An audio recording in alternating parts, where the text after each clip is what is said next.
better, breakdown of all this. Now, the aces, how do we get to the aces, okay?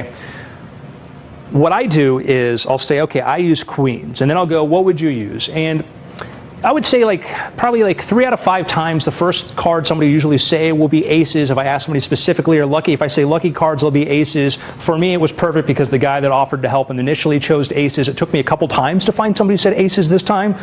3 out of 5 times it's usually aces right off the way, but I ignore everybody else, and then he says aces, and then what do? I say, it's not about you. It's not about you, okay? One, I'm very mean to this guy who's only trying to help and volunteer, but I just turn that into, it's about you and your aces, okay? So I've said aces a billion times, okay? I've made him important, and then we go on and we do the queens, and then we get to, oh, look, it's got the red back, okay? And then I go, all right, and what did you want? Aces. And then now we've made this magical revelation. We've produced the aces at the very end, and we've taken a really neat psychological trick, and we've blown it up into a pulling this guy into a way that you never would have thought would have happened. There you go. Thank you very much. You can use larger cards. You can use that. And one of the reasons I just want to get into this, though, is the idea of techniques that I use a lot in my own performances. I will use that fake antagonism, okay? Because again, this guy's trying to help me out. He's really trying to help me out, and he's being very kind, but I will do that kind of like, why are you trying to interfere with my trick in your aces? So I can come back later on and do that, okay?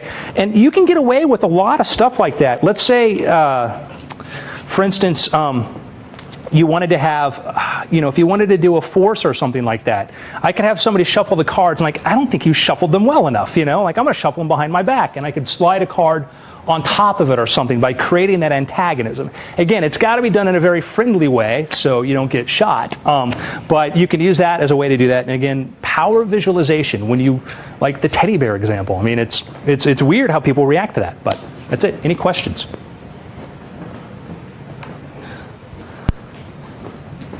I think it's more of like I like the way you did ... rather than how did you do. I think it's one of the problems with being so articulate and such a good teacher is I think you're just not leaving us the opportunity to ask questions. Oh yeah. Okay. So what are you saying? No questions? I think there's currently no specific questions. Nobody is watching this. All right, admit it. General questions that I'm saving till the end. All right, no question. All right, this is not real, is it? Okay, you guys are cannibals, right? This is some trick, and I get dragged into the basement. Ha ha! Joke's on me. I'm gonna run for it. I'm gonna show you something kind of fun. It's very visual, and it's a thing that I like to do close up. It's a thing where maybe if I'm in somebody's office and I'm talking to them and I want to leave them with something kind of fun. I like artifacts. I love to leave kind of like physical proof. I love artifacts. I love stuff that was like magic happened here. And if you look at the floor here, we're only at maybe the halfway point and it's already kind of trashed, okay? Yeah. Imagine if this was your home, okay? I have here a balloon. Don't get too excited. I'm kidding. He likes balloons. He's like, yay, red! It's okay. What I love about balloons is, do you know the difference between a balloon and a bubble? Never thought about that, did you? I'm reaching into your mind, pulling things out you never knew were there before. A bubble is like solid all the way around. A balloon has a slight imperfection. It's got that little tab at the bottom there. But you can tie string to it. If they didn't have that, you wouldn't call it a balloon, you'd call it a bubble or a ball. Educational, okay? I thought it'd be interesting to see if I could pull that off and just get rid of it entirely so I didn't have that silly little knob on there. And then I would have a perfect sphere, okay? Because then what's better than a perfect sphere? Nothing. Okay. Now it's a ball. But you know what? Maybe the balloon liked to be a balloon. And the nice thing is imperfections are kind of good. Imperfections are what makes us special. Nature, through DNA and evolution, allows for slight mutations to happen every so often. In fact, all of us have some mutations. That's what makes us a little bit different, and it's where we evolved from. So let's give it back a little imperfection. I think that's a good spot right there. So we'll take that, give it a little bit of a twist, and there's our nozzle back.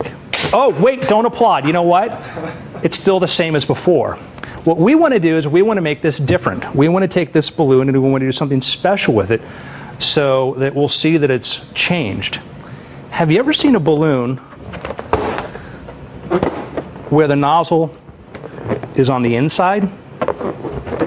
That would look like this. Let me show you, right? See if we can. See if I can get the light there.